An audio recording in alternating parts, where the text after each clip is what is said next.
Hey everybody, it's Chef Andrew and welcome back to Christmas Prep. We are now on day 5 where we're jumping to the menu. And remember on day 3, we decided that this menu we're going to plan is going to be for a family of 6. So the guidelines I have set out for getting that done are going to be everything is by weight or by portion based on those 6 people, and everybody's going to get everything that they want as far as portion size goes, but it's not planned out to have a whole bunch left over at the end. So if you would like to have leftovers, you can use this formula to plan that in for yourself. Or if you have a family of 4, it's very easy to scale it back using this same formula.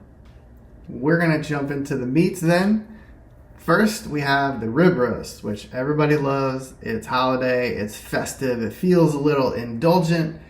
Everybody tends to eat pretty heavy on the rib roast. So I figured we could do a 6 to 8 ounce portion per person, and that looks like 2.25 pounds or all the way up to 3 pounds. So one caveat with the proteins is if you need exactly 3 pounds to be generous at the end of the cooking process, then you're going to need to buy a little bit more weight in the beginning, because when you cook proteins, you're naturally going to have water loss and cooking loss anywhere from 20 to 30% of the weight, depending on what it is you're cooking. So if you need 3 pounds rib roast, you may want to go 3.25 to 3.5, just to give you that workable weight at the end. So just keep that in mind when you're cooking proteins. Next we have the turkey. And I've looked at this 2 ways for you.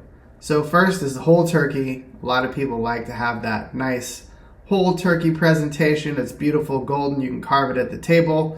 That's great. So if you want to go that route, I put 9-pound turkey just as a guide. I do think it's going to be difficult to find a turkey that is only 9 pounds. It's probably going to be more than that. But in either case, it's plenty of turkey for you. So that's the whole turkey.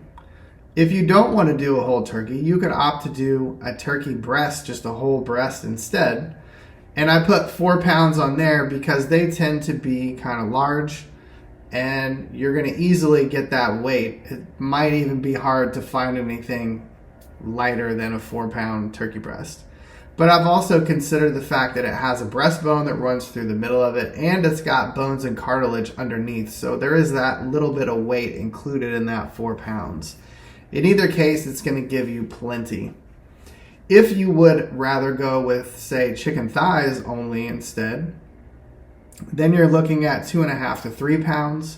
Those would have the femur bone running through the middle of them, so there is that little extra bone weight that will come out of your total poundage. But that, again, should be plenty of weight for your 6 people. So that's our proteins done. And then we move on to the gravy. So the question is, in your family, does everybody love gravy? Do they put it on everything, or do they have it just on, 1 or 2 things? I put 32 ounces, 1 quart, to be kind of generous with the gravy, but you shouldn't run out. I think 1 quart is sufficient for 6 people. And even with those people that do like to drink the gravy, you can have maybe 1 or 2 of them in the crowd too, and you'll still be fine. Next, the dressing, the sourdough and roasted butternut dressing. So for my visual learners, if you'll remember the 9x9 square baking pan, it's only about this big, and it's not very deep. We only need 1 of those. Okay, that's going to be plenty for 6 people.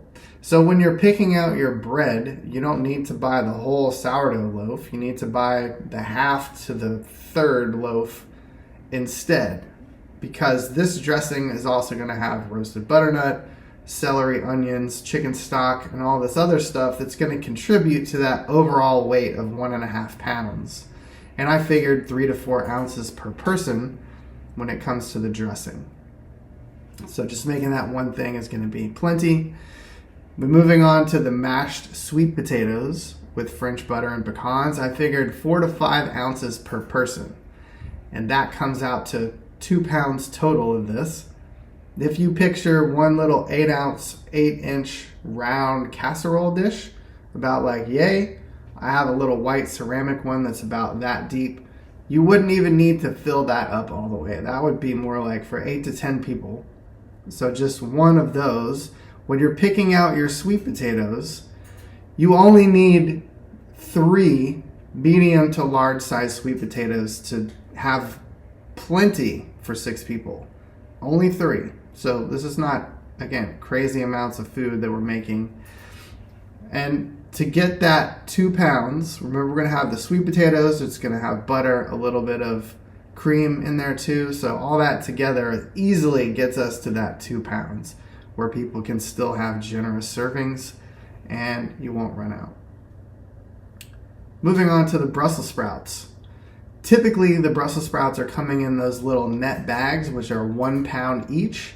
And the question is, are your people are they going to like Brussels sprouts? Or are they going to take large portions like I would? I'm a fan of Brussels sprouts. So that's going to make the difference on whether or not you get 1 or 2 bags. If you feel like you need that extra poundage in Brussels sprouts, then maybe you get 2. But another way to think about it is this. We also have the pecans, cranberries, bacon, onions that go with it. And that stuff could be the extra ½ pound that you need by weight to kind of flesh out the whole side. Just depends on how much you are a fan of the Brussels sprouts. Best case scenario is they have Brussels sprouts in bulk where you can just weigh out 1.5 pounds and then you're fine, good to go. So either one of those ways will work for the Brussels sprouts. And we go to the cranberry orange sauce. I put 24 to 32 ounces because how much do your people like cranberry sauce? Do they put it on everything? Do they only get a little bit to go with their turkey? You know, that's going to make the difference on how much you're going to make in total. 24 ounces for 6 is generally pretty decent servings for everybody to have a little bit. But if you're a fan of the cranberry sauce, go with the 32 ounces. That'll be more than enough. Now the dessert, we've picked a pretty simple one to execute. It's just one thing. It's a sweet potato bundt cake. And we're talking about the bundt pan, which is round and it has the hole in the middle. So one of those makes easily 8 to 10 servings. So we're just doing the one cake and then making the icing. So that's just the one thing needed. Now that we have that part planned out, there's a part 2 in which we take our recipes and we transfer them to a shopping list. And we're going to do that next. For part 2, I'm going to show you how to work from our recipe and translate it into our shopping list. So we're going to start with our sweet potato bundt cake recipe. And everything we need to be concerned with is right here, just these ingredients right there. And basically, you're going to take those ingredients and just transfer them one by one to the shopping list. Now you can see the categories that I've created here. We have produce, dairy, dry goods, meats, baking, seasonings, and miscellaneous. If that doesn't work for you, you are welcome to make your own categories, but the whole point of this is to get you organized, get all the ingredients on the list so that we don't miss any ingredients, we don't forget about it, also not running around the store taking too long and having to fight all of these other holiday people trying to get their groceries in, right? We want to make this quick, efficient, and easy for you. We want to get in and out as quickly as possible and make sure we get everything that we need in the one go.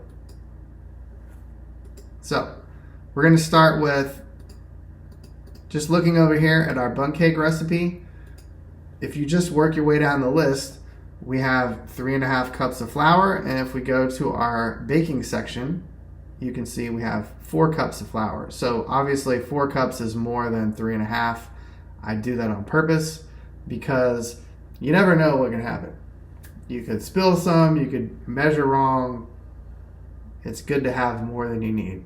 So you'll notice on here some of the items have amounts and some of them don't. And the reason why is because for those things that have amounts, it's important to get at least that much so that we can at least cover the recipes. For those that don't, like cornstarch, baking powder, baking soda, for example, I know that if we just buy one container of them, it's going to be more than we need, so we don't have to worry about buying a specific amount on those. With the sugar, though, that might be in one or two places, and we need to make sure that we add it up as we go through our recipes to get the total amount that we need, right? Sugar can come in a 1 pound bag, a 2 pound bag, or a 5 pound bag, and it's important to know we don't need a 5 pound bag, we just need a 1 pound bag. So that's the reason that we have some of these with amounts and some of them not. So as we're going through here, you can see we also have cinnamon, salt, baking soda, nutmeg. And if you look at our seasonings, we have cinnamon, nutmeg. We also have salt, which you can see down here at the bottom. And then baking soda would be in the baking powder, baking soda. Butter, 1 cup, that would be 8 ounces of butter. You'll notice we have 2 pounds. And so what I've done is, as I've gone through the ingredient list, I've added up the total amount of butter that we need, and it happens to be 2 pounds. That's just how that goes. So every item makes it onto the list, and you do this with each recipe to create this shopping list. And this is what it looks like with our menu that we have created. This is everything we need. So when you go to the store, you can go in and start on produce and just work your way around the store, and hopefully you can be quick and efficient and just get all of these things and check them off as you go so you make sure you don't miss anything. And that way, nice and easy. Then we are moving into Christmas prep day 6, which is going to be actually getting the prep done. We're getting it to the super exciting part where we're going to plan like a pro. It's going to be awesome. You're going to do great. So stay merry and look for me on day 6.